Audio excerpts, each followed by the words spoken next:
Hi friends, నేను ఈరోజు మీకు సోంపాకులతో ఒక రెసిపీని చూపిస్తాను. ముందుగా ఒక గుప్పెడు పెసరపప్పుని ఒక గంట సేపు నానబెట్టుకోవాలి. ఒక కడాయి తీసుకుని అందులో ఒక స్పూను సన్ఫ్లవర్ ఆయిల్ వేయాలి. నూనె వేడెక్కాక ఉల్లిపాయ, పచ్చిమిరపకాయ ముక్కలు వేసి కొద్దిగా ఉప్పు, పసుపు వేసి ఉల్లిపాయ ముక్కల్ని మగ్గనివ్వాలి. ఉల్లిపాయలు మగ్గాక 2 చిన్న టమాటా ముక్కలు వేసి టమాటాలను కూడా మగ్గనివ్వాలి. పెసరపప్పు ఉడకబెట్టుకోవాలి. టమాటా ముక్కలు సగం మగ్గాక ఒక ఆలు ముక్కల్ని వేసి మగ్గనివ్వాలి.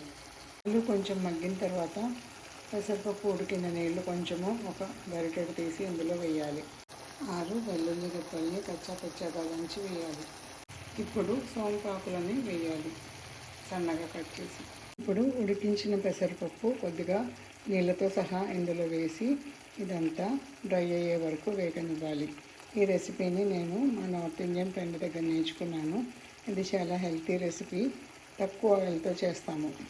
లాస్ట్లో మన రెడీమేడ్ తడక కొంచెం ఆవాలు, జీలకర్ర వేసాను. ఈ కర్రీ రోటీలోకి చాలా బాగుంటుంది. ట్రై చేయండి ఫ్రెండ్స్, ఇది న్యాచురల్ ఫ్లేవర్స్తో చాలా బాగుంటుంది.